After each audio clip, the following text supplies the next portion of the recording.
right, here we go. Bottom of the ninth, 2 out. The 3-2 pitch, a fastball. What a throw.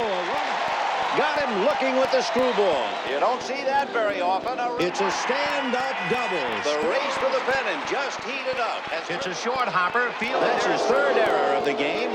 The squeeze is on, and what a steal. She's away back, gone. Come out to Dodger Stadium, where everyone gets to play.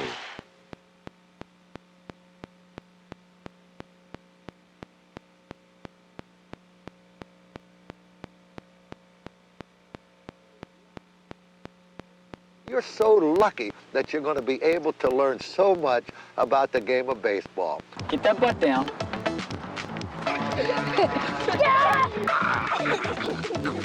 Stay behind the ball and make those seams rotate.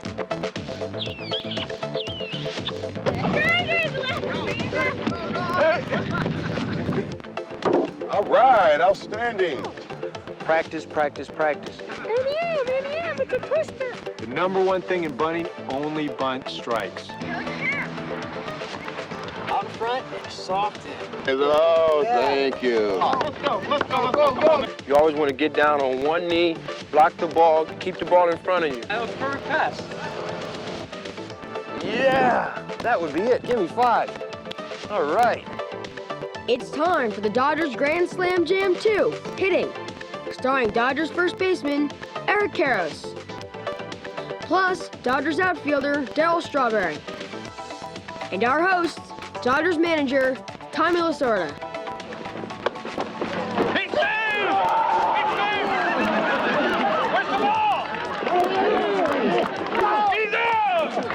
And now, here's Tommy. Hi, kids. Hi, kids. Hi, kids. Hi, Tommy. How's everybody today? All right. We're going to talk about a special part of the game of baseball, and that's hitting. That's hitting. That's hitting the baseball. The team that scores the most runs is the team that wins the game. So hitting is very, very important. We're going to have 2 of the great hitters in the game of baseball playing for the Dodgers who are going to come out and talk to you about hitting. We have Darryl Strawberry. He can hit home runs like nobody. And then we have Eric Karros. He was last year's National League Rookie of the Year.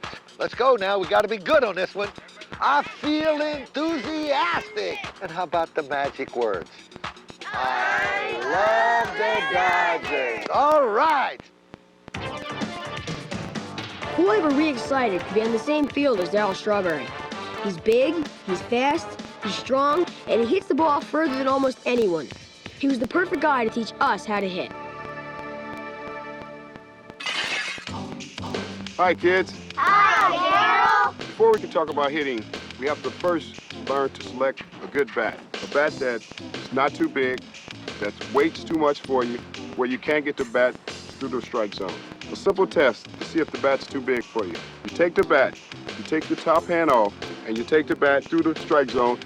If you can hold this bat there, you know this bat is not too big for you. But if the bat is too heavy for you, you'll take the bat, and you won't be able to control the bat as you cross the plate. There are 2 things we can do. You can either get a smaller bat, or you can take the bat that you have, and you can choke up on the bat. By doing that, simply just put your hands up on the bat. Remember, it's not always how big the bat is, it's what you do with it. Did you ever wonder where bats come from? Well, as you probably guessed, it all begins with a tree. The trees are taken out of the forest and driven by truck to the bat factory, where they are cut into pieces. The outline of the bat is then traced onto the logs.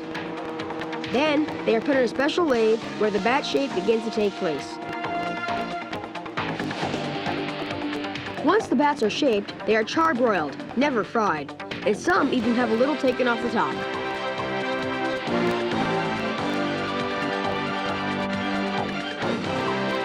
Finally, the bats are branded with the name of a major league player, and then they are dipped in a bath of lacquer.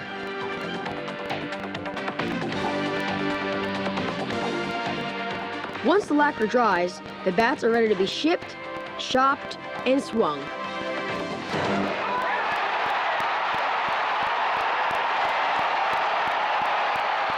Now the that we know where bats come from, let's go back to Darryl. Now, after you select your bat, the most important thing you have to remember about gripping the bat is you really don't want to grip the bat tight, because if you grip the bat tight, it'll make you have a bad swing. You always want to be able to have your hands nice and loose and relaxed, because if you have your hands loose and relaxed and you go up there and you get a good swing and you'll make good contact that way. There's a lot of times you get up there and you grab the bat like this and you're too strong grabbing the bat that way. The bat has no movement. I think you have to learn to just relax your hands as you grip the bat, be nice and easy, and then take your swing. Of course, before you hit, you've got to get the sign that tells you what to do. Here, Joe Amalfitano is telling Jose Offerman to bunt. It's important that the batter pay close attention to his coach, because signs are a real good way of communicating without talking. Not every team uses signs, especially the teams that us kids play on, but they do use them in the big leagues. Now that Jose has the sign to lay down a sacrifice bunt, he's going to give himself up to advance the runner. This is just one of many signs a hitter might get from his coaches. Here are some more.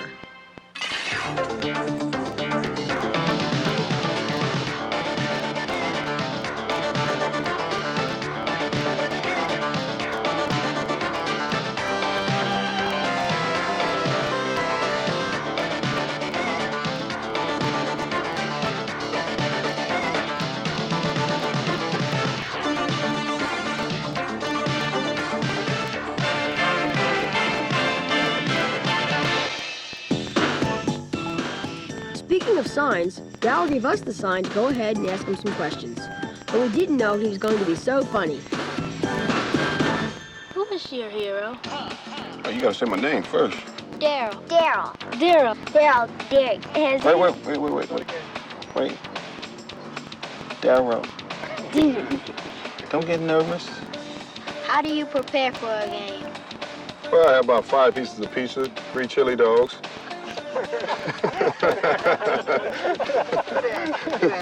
Darryl, has anyone ever told you you can't do something?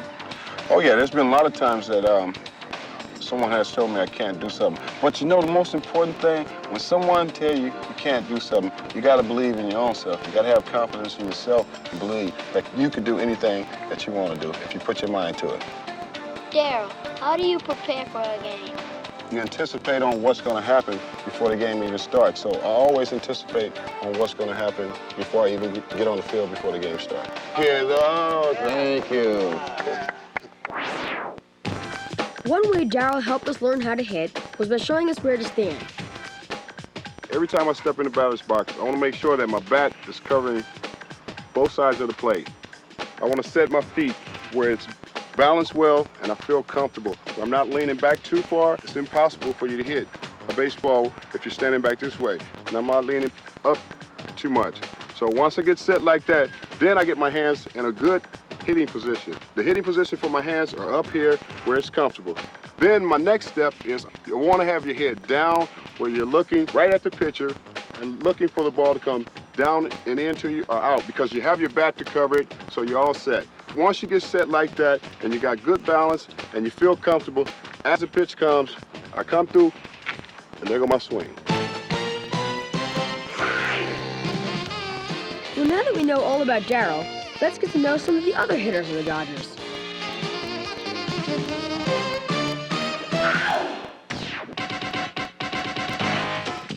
Mitch Webster had 17 pinch hits for the Dodgers in 1992. That's the most pinch hits by anyone in the history of the team.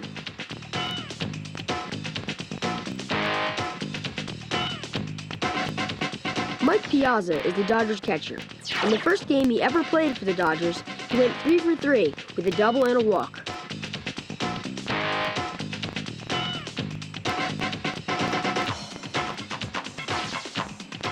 We already know that Jody Reed is a great fielder, but he also has a .280 career batting average, and that's pretty good.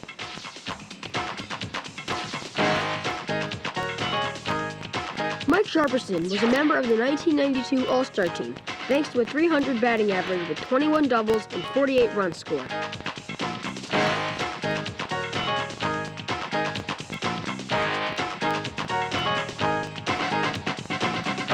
Eric Eric Davis is one of just 7 players ever to hit 20 home runs and steal 50 bases in one season.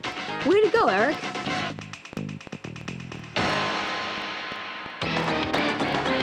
And then there's Eric Karros, who in 1992 became the 12th Dodger ever to be named the National League Rookie of the Year.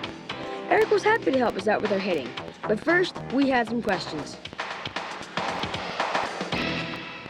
When you were growing up, who was your hero and why? My hero. Well, I'll tell you what, my dad was my hero because he always set an example for me, and he always worked hard, and he always did everything for me, and he geared his life towards giving me an opportunity, and I think that to be a hero, that's the type of qualities you need. Is there anything you've had to overcome in your life? I don't think there's been anything that I've had to overcome, but I think that what I've done is I've always worked hard, and I've never let anybody tell me that I couldn't do something. So if there's something you believe that you can do, go ahead and do it. Eric, what does it mean to you being a Dodger? For me, being a Dodger, I think I'm one of the luckiest people alive right now because not everybody has an opportunity to play for the Los Angeles Dodgers. And hopefully I can be a member of the Dodger family for many years to come. Okay, kids, in order to be a good hitter, you have to learn your strike zone. Your strike zone is from the top of the letters to the tops of your knees, and any ball that goes over home plate. In order to hit the ball hard, swing at strikes. And now it's time for Kids Corner. Today's question, what is a round tripper? Go around the bases 2 times. You don't touch the base, but you go around it. The players go around to different ballparks and stuff. Cop. Sounds like something round and trips you. When they throw the ball around, they pass the ball. Hey, doesn't anybody here know what a round tripper is? A round tripper is when you hit a home run, you go all the way around the bases. So you think hitting is easy, huh? Well, watch these guys.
Okay, kids, now we're going to talk about the swing. So let's start from the ground up.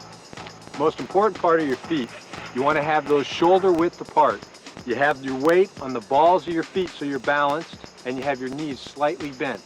Now when the ball's starting to come, you take your stride. Step right towards the pitcher and keep that front shoulder pointed right towards the pitcher. You want to pretend like you're stepping on eggs with that front foot. You don't want to step down hard because then you'll break the eggs. Now by stepping like this, you'll keep your weight on your back foot. Now with that back foot, you start to pivot, okay? And that's just like squishing a spider. You've all squished a spider before, right? Turn like this, and now you have your belly button facing towards the pitcher. Your hands are starting to come through. Then you lock out your elbows, and you extend your arms and hit the ball out in front of the plate.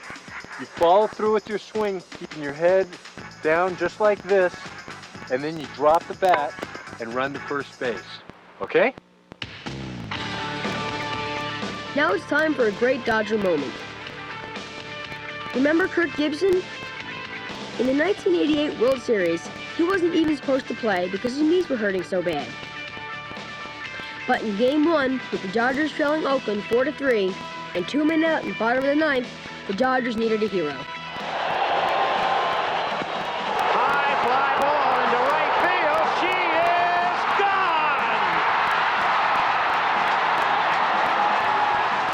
only did the Dodgers win the game, they won the World Series too. Thanks in part to Kirk Gibson and a great Dodger moment. Okay, kids, now we're going to talk about bunting. There's two types of bunts. The sacrifice bunt, you use that when you're trying to move the runners into scoring position, and the drag bunt, which you use when you're trying to get to first base. The sacrifice bunt, you're in your hitting position, the pitcher's getting ready to throw the ball, and now you want to be in a bunting position. You do that by squishing the spider again, just like you do in your hitting position.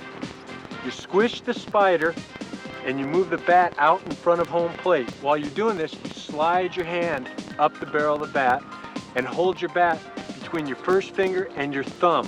You hold it at a balancing point so you can control the bat. Keep your fingers behind the bat so they don't get hit by the ball. Now you've got the bat at the top of your strike zone. Any ball that goes over your bat is a ball, so let it go. Remember, the most important thing is to only bunt strikes.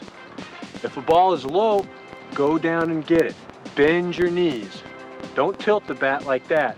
You always want to keep the bat at an angle when you're bunting. If you want to bunt the ball to first base, just pull the barrel of the bat back just a little bit like that. So now you've got your bat at an angle, so when the ball hits the bat, it'll go to first base.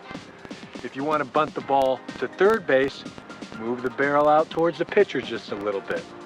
The ball hit the bat and it'll go to third base. And that's sacrifice bunting. I'll tell you, we've got one of the best bunters in the league on our team, and that's Brett Butler. Last year, Brett bunted the ball 97 times. And a perfect bunt. Perfect bunt. Perfect bunt.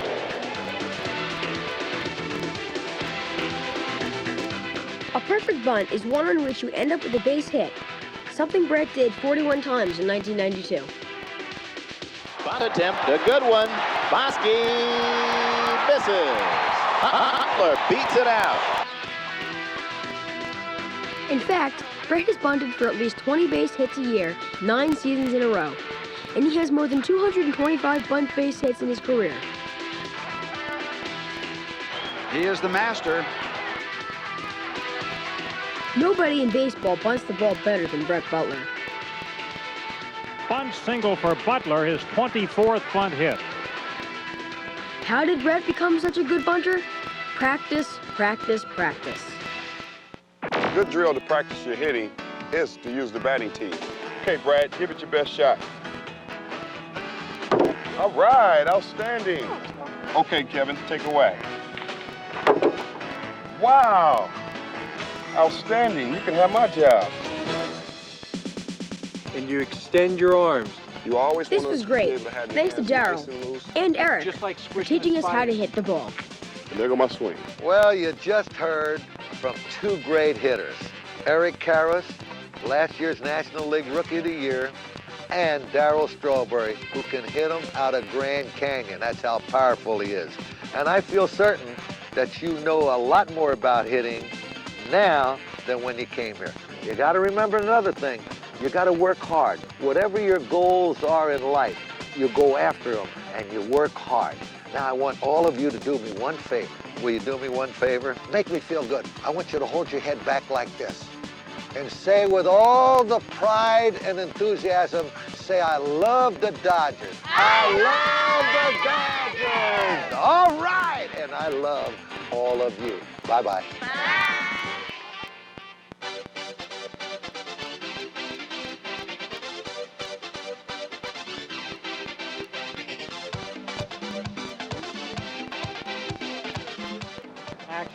Hi, kids. I'm here to... Well, they can say hi back. Yeah, that's what I mean. She was the only one that said it. Come on.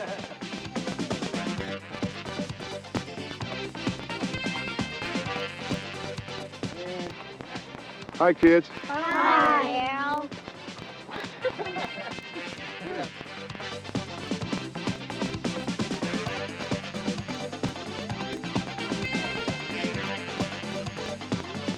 Okay, Elizabeth, give it your best shot. Oh, God. You missed it. Okay, that's okay. That's all right.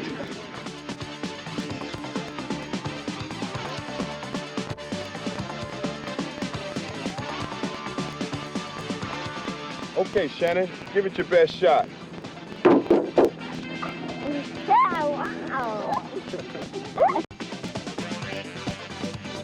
Don't you feel like you're a better knowledge about the game than when you came here?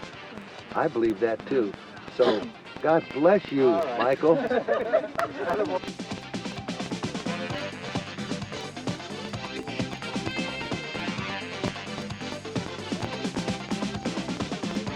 I want it said right here with this camera on us that one day you are going to play in the major leagues. I say it right now, and I'm a scout. I see you where you fielded that ball. You will be a big leaguer. Do you believe that?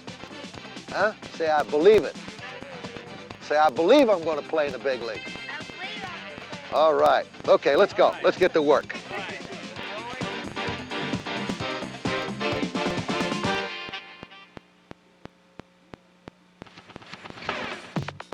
Kids, if you like Grand Slam Jam 2, you'll love Grand Slam Jam 3.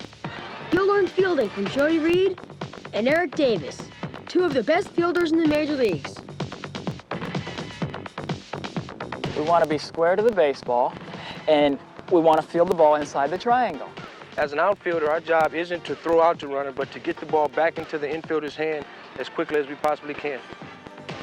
And don't forget Grand Slam Jam 1, pitching, starring Dodgers pitcher Oral Hershiser, plus a rap session with Ramon Martinez. Learn about pitching from two of the best.